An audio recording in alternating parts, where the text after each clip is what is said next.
Alhamdulillah. Alhamdulillahilladzi arsala rasulahu bil huda wa dinil haq liyudhhirahu 'alad dini kullih wa kafa billahi syahida. Asyhadu an la ilaha illallah wa asyhadu anna Muhammadan abduhu wa rasuluh. Allahumma salli wa sallim wa barik ala nabiyil karim wa ala alihi wa ashabihi ajma'in. Amma ba'du, fa ya ibadallah, usikum wa nafsi bi taqwallah. Faqad fazal muttaqun. Qala Allah Ta'ala fil Qur'anil Karim, a'udzu billahi minasy syaithanir rajim. Ya ayyuhalladzina amanu ittaqullah wa qulu qawlan sadida yuslih lakum a'malakum wa yaghfir lakum dunubakum wa may yuti'illaha wa rasulahu faqad faza fawzan 'azima. Jamaah yang dirahmati Allah, sudah sepantasnya kita memanjatkan puji dan syukur kehadirat Allah yang telah memberikan nikmatnya yang sedemikian banyak kepada kita semua, sehingga tidak ada satu orang pun yang dapat menghitung nikmat itu. Wa in ta'uddu nikmatallah la tuhsuha. Seandainya kita mencoba-coba menghitung berapa banyak nikmat yang diberikan oleh Allah, maka tidak akan bisa menghitungnya. Alhamdulillah, kita juga antara lain adalah masih dikokohkan iman kita dalam Islam. Ini yang paling penting, yang paling besar nikmat itu. Yang kedua, kita juga masih diberikan nikmat hidup. Karena pada awalnya kita ini adalah mati. Kaifa takfuruna billahi wa kuntum amwatan fa ahyakum. Bagaimana kamu sekalian ingkar kepadaku, kata Allah, padahal sebelumnya kamu sekalian ini adalah mati, kemudian aku hidupkan. Itu nikmat hidup yang pertama yang diberikan Allah kepada kita. Yang kedua, nikmat kedua setelah kita dihidupkan oleh Allah, Allah memberikan kita fasilitas hidup supaya kita bisa eksis. Kulu wasrobu mimma fil ardi jami'a. Makan dan minumlah apa yang ada di langit dan di bumi, bertebaran di lautan, bertebaran di udara dan di daratan. Itu adalah nikmat kehidupan yang diberikan oleh Allah agar kita eksis. Allah tidak mau setelah kita hidup lalu diberi fasilitas hidup kita melenceng, maka Allah berikan nikmat yang ketiga, yakni petunjuk hidup berupa wahyu, baik yang terdapat di dalam Al-Quran maupun As-Sunnah. Sehingga barang siapa yang berpegang kepada Al-Quran dan As-Sunnah itu, maka hidupnya tidak akan melenceng. Itulah yang diinginkan Allah. Tapi Allah pun paham kemampuan kita. Kita tidak bisa memahami wahyu-wahyu itu dengan sebaik-baiknya. Maka kemudian Allah turunkan yang keempatnya, yakni tutor hidup, para nabi dan rasul, yang ditugaskan oleh Allah bagaimana menjelaskan wahyu itu dan mencontohkan wahyu itu. Lengkap sudah. Makanya di dalam surat Ar-Rahman diingatkan, fabi ayyi ala'i rabbikuma tukadziban. Nikmat mana lagi yang akan kalian dustakan, kata Allah. Mari kita syukuri nikmat itu. Yang kedua, selaku khatib, karena ini sudah merupakan rukun di dalam khutbah, ini mengajak kita, khatib sendiri dan jamaah sekalian, untuk meningkatkan kualitas iman dan takwa kita kepada Allah. Karena kualitas iman itu bisa naik, bisa turun, bahkan bisa hilang dalam diri seseorang karena pengaruh waktu dan keadaan. Bisa saja pagi beriman, sorenya kafir. Sorenya beriman, malamnya atau paginya kufur. Bisa seperti itu karena pengaruh waktu dan keadaan. Maka oleh karena itu mengingatkan pentingnya meningkatkan kualitas iman di dalam setiap khutbah itu menjadi rukun. Sehingga kurang sempurna khutbahnya kalau tidak ada menyampaikan peringatan untuk beriman itu. Masyiral muslimin rahimakumullah. Alhamdulillah, kita hari ini berada di bulan Safar. Bulan Safar itu adalah hitungan bulan yang kedua setelah Muharram dalam kalender Hijriyah. Ini kita perlu mengingat itu. Dan pada tanggal 26 Safar 1445 tahun yang lalu, Rasulullah menancapkan satu tonggak yang sangat luar biasa. Pada tanggal itu beliau meninggalkan rumah di Mekah, kemudian hijrah ke Yasrib yang kemudian dikenal dengan Madinah. Sudah barang tentu perjalanan yang ditempuh oleh Rasulullah SAW dari Mekah ke Madinah itu tidak seperti perjalanan kita dari Bojong ke Gambir ini. Banyak kendaraan, gampang kendaraan, jalannya gampang. Tetapi pada saat itu luar biasa, belum ada jalan. Jalan setapak yang ada. Maka Rasulullah pada waktu dipandu oleh seorang penggembala yang ahli dalam mencari jejak. Sampailah beliau di kota Mekah, di Madinah. Sesampai di Madinah, beliau disambut oleh penduduk Madinah pada waktu itu yang kemudian disebut dengan Ansor. Disambut dengan syair-syair yang sangat luar biasa. Bahkan ada orang yang naik ke atas pohon untuk melihat bagaimana sosok Muhammad Rasulullah SAW. Mereka kemudian menyampaikan syair-syairnya, Tola'al badru alaina, Tola'al badru alaina, Tola'al badru alaina. Telah datang bulan kepada kita, telah datang bulan kepada kita, telah datang cahaya kepada kita. Itulah disambut sangat luar biasa. Dan kemudian Rasulullah menetap di Madinah pada waktu itu. Ada hal yang penting di sini adalah apa yang dilakukan oleh Rasulullah sallallahu alaihi wasallam sesampainya di Madinah. Yang dilakukan oleh Rasulullah sesampainya di Madinah ini adalah beliau menyampaikan 4 hal, 4 pelajaran penting yang itu menjadi pegangan bagi muhajirin, orang-orang hijrah maupun ansor. Itu menjadi 4 pegangan. Dalam salah satu asbabun nuzul, asbabul wurud, 4 pelajaran penting ini yang kemudian diungkapkan dalam sebuah hadis itu adalah berdasarkan pertanyaan seorang pemuda kepada Rasulullah SAW tentang bagaimana caranya masuk surga. Karena pertanyaan-pertanyaan semacam itu orang-orang Yahudi pada waktu itu, karena tingkat kelakuan orang Yahudi itu termasuk yang buruk akhlak terhadap para nabinya, kurang sopan ketika bertanya kepada Nabi. Ini termasuk salah satu di antaranya adalah itu gimana sih caranya masuk surga itu. Jadi dengan bahasa yang merendahkan kepada Rasulullah sallallahu alaihi wasallam. Maka kemudian Rasulullah dalam sebuah hadis yang cukup panjang ini kemudian singkatnya beliau mengatakan, Rasulullah mengatakan, ya ayuhan nas, wahai segenap manusia, agarkan Anda masuk surga dengan mudah, dia bilang itu. Maka lakukanlah afsus salam wa it'amut ta'am wasillu fil arham wasallu fil laili wan nasu ni'am. 4 ini. Inilah kemudian menjadi tema kita, 4 pelajaran penting atau 4 perbuatan amal yang perlu kita lakukan terutama di bulan Safar ini. Jadi 4 hal ini. Afsus salam wa it'amut ta'am wasillu fil arham wasallu fil lail wan nasu ni'am. Mari kita lihat satu persatu. Wahai manusia, lakukanlah. Yang pertama adalah afsus salam, tebarkan salam, tebarkan keselamatan. Ini pesan pertama yang disampaikan oleh Rasulullah SAW kepada masyarakat Madinah pada waktu itu, yaitu memerintahkan masyarakat Madinah untuk menebarkan salam, mengucapkan salam antara lain sesama muslim, dan kemudian secara lebih luas menebarkan keselamatan kepada kaum muslimin dimanapun berada. Ini yang pertama, pelajaran pertama, afsus salam, tebarkan salam, ucapkan salam.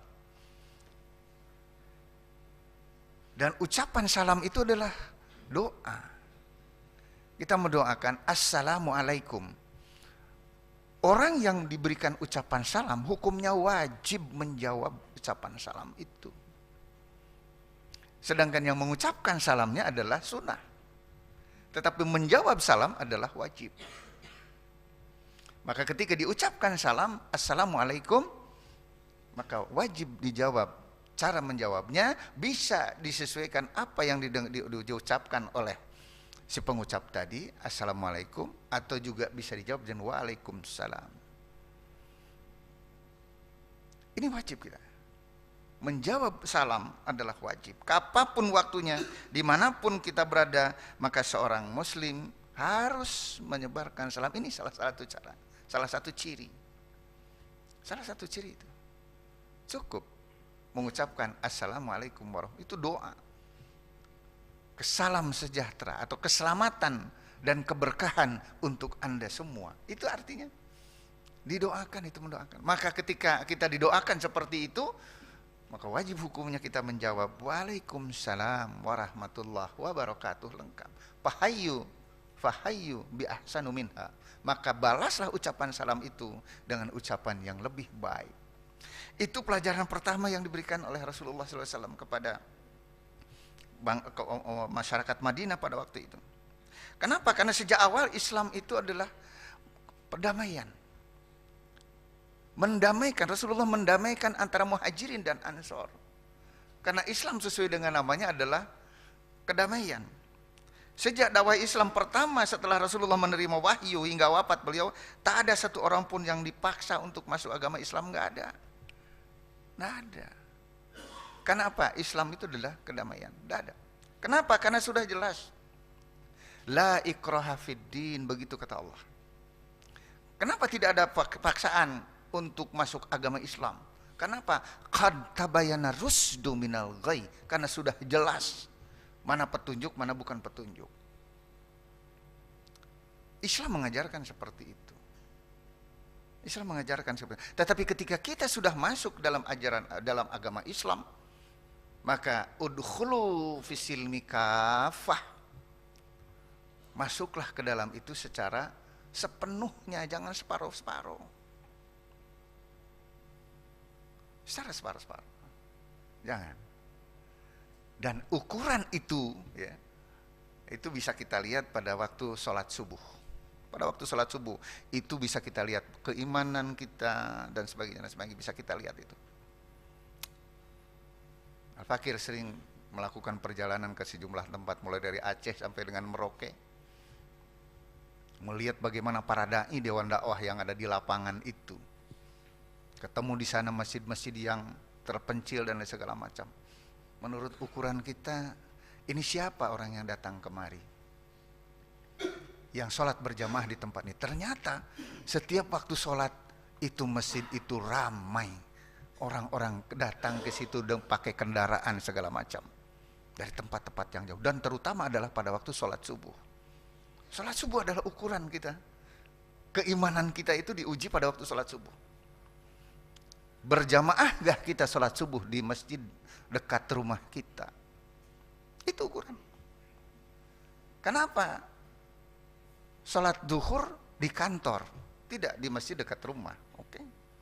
Sholat asar juga di kantor, tidak sholat subuh, tidak sholat berjamaah di masjid kita.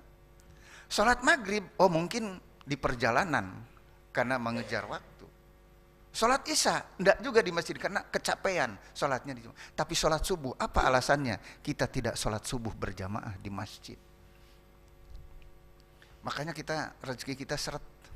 Karena itu. Kita meminta kepada Allah, ya Allah, berikanlah rezeki untuk beribadah. Kita diberi oleh Allah. Tidak punya sepeda motor, diberikan sepeda motor. Tidak punya kendaraan mobil, diberikan mobil oleh Allah Subhanahu wa taala. Supaya tidak kehujanan, Allah diberikan rezeki untuk beli payung. Tetapi giliran gerimis sedikit, kita tidak mau sholat berjamaah di masjid. Alasannya hujan. Lalu apa? Lalu kemana itu kendaraan yang sudah diberikan oleh Allah?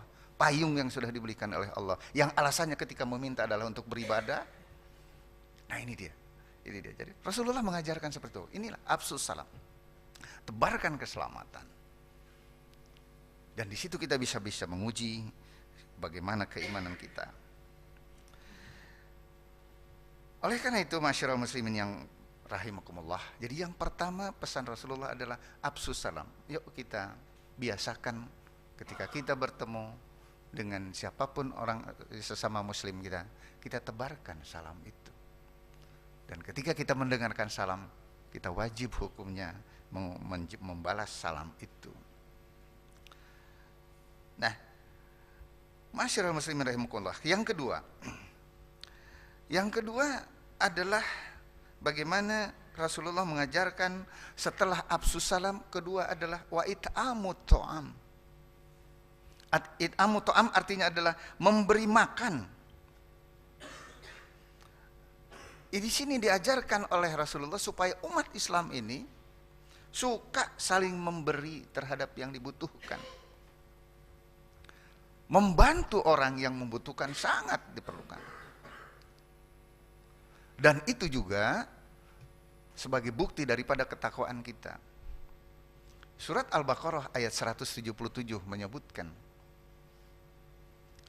Di situ diawali dengan laisal birru an tuwallu wujuhakum qibalal masyriqi wal maghrib. Yang dimaksud dengan kebaikan itu bukan semata-mata menghadapkan wajah ke timur atau ke barat, atau bukan semata-mata sholat, bukan semata-mata itu. Tidak cukup kita dengan sholat.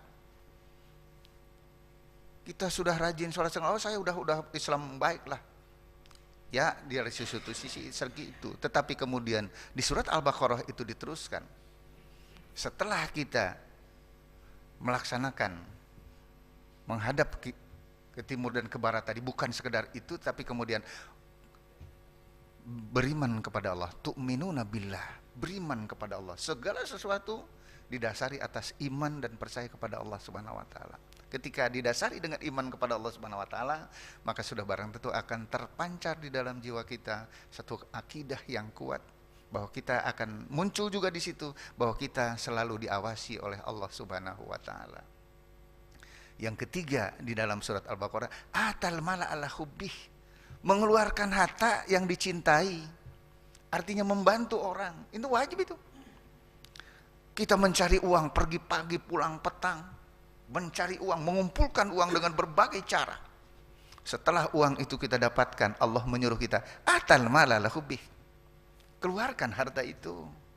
Sedekahkan sebagian. Tidak semuanya sedekahkan. Ada aturannya di situ. Sedekah itu tidak ditentukan jumlahnya, tetapi orangnya ditentukan. Kepada siapa sedekah itu? Dawil kurba, orang dekat, orang terdekat kita siapa? Ayah, ibu, anak, adik, kakak, segala. Itu orang-orang dekat kita. Wajib hukumnya kita bantu pertama kali. Karena apa? Itu akan menyangkut kepada kemuliaan kita. Kita hidup makmur, sementara saudara kita, keluarga kita, adik kita, kakak kita, ayah kita dalam keadaan berkekurangan. Kemana kemuliaan kita di situ? Makanya Allah mengatakan, bantu orang-orang itu. Wal yatama, dawil kurba, wal yatama natin, wal masakin, orang miskin, wasailin, orang-orang yang di dalam perjalanan kekurangan ongkos, wafirikob, dan orang-orang yang dalam kesulitan. Itu sedekah, tidak ditentukan kapan waktunya, tidak ditentukan. Tidak ditentukan. Berapa jumlahnya tidak ditentukan pula. Tetapi berbeda dengan zakat. Kalau zakat ada ditentukan. Apabila kita sudah mengumpulkan uang, menyimpan uang selama 1 tahun dengan nilainya senilai 45 gram emas, maka wajib hukumnya kita zakatkan 2,5%. Kalau penghasilan kita sudah, yang kita simpan sisanya adalah sudah mencapai 85 gram emas, kali 900.000 sekarang, 85 kali 900.000, sekitar 72 jutaan uang yang kita simpan, maka wajib hukumnya kita zakatkan 2,5%, begitu aturannya. Gitu. Nah, maka yang kedua pesan Rasulullah adalah itu, wa it'amu ta'am, jadilah orang dermawan, bantu orang-orang yang kesusahan. Itu pelajaran kedua yang disampaikan. Kemudian pelajaran yang ketiga, silu fil arham, sambungkan silaturahim. Menyambungkan silaturahim ini sangat penting sekali. Jangan sampai kita ini memutus silaturahmi, dan orang yang memutus silaturahmi itu adalah orang yang paling dibenci oleh Allah dan paling dibenci oleh Rasulullah SAW. Maka pelajaran yang ketiga adalah silu fil arham, sambungkan silaturahim itu. Nah, menyambungkan silaturahim sudah barang tentu jangan dibatasi dengan orang. Akan kita ini kadang-kadang menyambungkan atau suka bersilaturahim, kemudian kita memberikan sesuatu itu kepada yang lebih dari kita. Kepada orang kaya kita itu sering memberi hadiah, tetapi kepada orang-orang miskin jarang kita memberi hadiah. Itu tidak menyambung silaturahim namanya. Nah, itu yang ketiga. Yang terakhir, pelajaran yang terakhir dari pelajaran Rasulullah di bulan Safar ini adalah Sallu fil lail wan nasu ni'am. Salatlah di waktu malam di saat orang-orang sedang tertidur nyenyak. Artinya bertahajud. Ini perintah yang keempat. Ini luar biasa ini. Sallu fil lail. Salatlah di waktu malam di saat orang-orang sedang tertidur. Bangun di situ. Sampaikan keluhan kepada Allah Subhanahu wa taala. Mengeluh jangan di status. Kesalahan kita adalah itu sering kita lakukan sekarang ini. Mengeluh itu di status. Kesulitan kita dikemukakan di status. Tidak pernah kita mengemukakan kesulitan itu kepada Allah. Makanya Allah nggak pernah mau bantu kita. Maka pelajaran penting di sini, khususnya di bulan Safar ini, sudah barang tentu bagus ke hari-hari berikutnya adalah Sallu fil lail wan nasu ni'am. Bangun di waktu malam di saat orang lain sedang tertidur nyenyak. Bangun di situ, ambil air wudu, sholat minimum 2 rakaat, Di situ sampaikan kita kepada Allah, permohonan kita kepada Allah, ya Allah, ya Rabb. Aku bersyukur kepadamu ya Allah, Engkau telah membangunkanku di malam ini ya Allah. Untuk menghadapmu, untuk mengingatmu ya Allah. Untuk memohon kepadamu ya Allah. Engkau maha tahu apa yang sedang aku hadapi. Kami sedang menghadapi persoalan gini. Kemukakan di situ. Ya Allah, tolonglah ya Allah. Hanya Engkau yang dapat menolong. Di situ mengadu sampai keluarkan air mata kalau perlu. Jangan sekali lagi mengadu itu di status. Karena orang lain tidak akan membantu. Maka ketika kita mengadu di status, mungkin orang lain malah mentertawakan kita. Tetapi ketika kita mengadu kepada Allah, insya Allah Allah akan menolong kita. Jadi masyaallah muslimin rahimakumullah, khususnya di bulan Safar ini, pelajaran penting ketika Rasulullah sampai di Madinah. Ada 4 pelajaran penting ini. Mari kita laksanakan itu semua. Yang pertama, sekali lagi untuk sekedar mengingatkan, Afsus salam, tebarkan salam. Ucapkan salam ketika kita jumpa dengan saudara-saudara kita, saudara muslim. Dan ketika kita diberi ucapan salam, maka kita wajib hukumnya untuk menjawab salam itu. Oh, bagaimana kalau yang memberi salam itu adalah di luar agama kita? Nah, ini dijelaskan di tempat, maka Rasulullah menjawabnya di situ adalah salamun alaman hadallah, alaman hadallah, keselamatan bagi siapapun yang mendapatkan petunjuk dari Allah. Begitu jawabannya. Salamun alaman hadallah, keselamatan. Karena salamnya orang-orang itu ada assamun alaikum, artinya adalah kebinasaan untuk Anda. Ada yang mengucapkan seperti itu. Makanya hati-hati ketika mengucapkan salam itu. Maka jawaban Rasulullah SAW ketika ada yang melakukan itu, Rasulullah mengatakan, salamun alaman hadallah, keselamatan bagi siapa saja yang mendapatkan. Itu yang pertama. Yang kedua adalah mari kita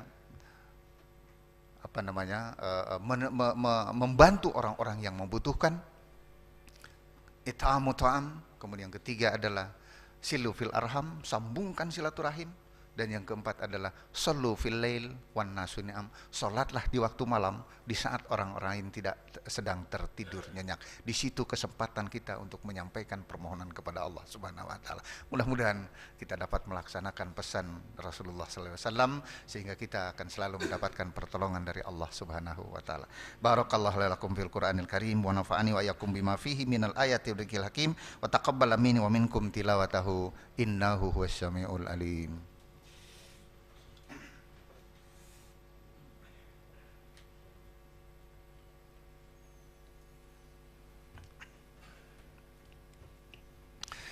Alhamdulillahilladzi waqafa wassalatu wassalamu ala nabiyil mustafa wa ala alihi wa ashabihi ahli sidqi wal wafa.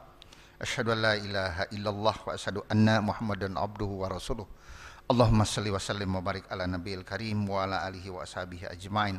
Amma ba'du, qala Allah ta'ala fil Qur'anil Karim, a'udzu billahi minasyaitonir rajim. Ya ayyuhalladzina amanu ittaqullah haqqa tuqatih wa la tamutunna illa wa antum muslimun. Wahai orang-orang yang beriman, bertakwalah kepada Allah dengan sebenar-benarnya takwa, dan janganlah kalian mati kecuali dalam keadaan berislam. Ali Imran ayat 102. Ma'asyiral muslimin rahimakumullah, dalam kesempatan khutbah yang kedua, marilah kita menundukkan hati kita, berdoa memohon kepada Allah Subhanahu wa taala. Semoga Allah mengampuni segala dosa dan kesalahan kita. Semoga Allah memudahkan kita untuk mengamalkan keempat langkah pelajaran dari Rasulullah SAW. Semoga Allah menjaga kita dan keluarga kita dan seluruh kaum muslimin dan mukminin, terutama menjaga akidahnya, menjaga kita dari kemungkinan penyimpangan-penyimpangan akidah. Dan semua juga Allah Subhanahu wa taala memberkati kita semua, memberkati kantor ini, memberkati negeri ini, dijauhkan dari perpecahan, dan kemudian Allah semoga menyuburkan negeri ini sebagaimana yang kita inginkan semuanya. Innallaha wa malaikatahu yusalluna 'alan nabi ya ayyuhalladzina amanu sallu 'alaihi wa sallimu taslima.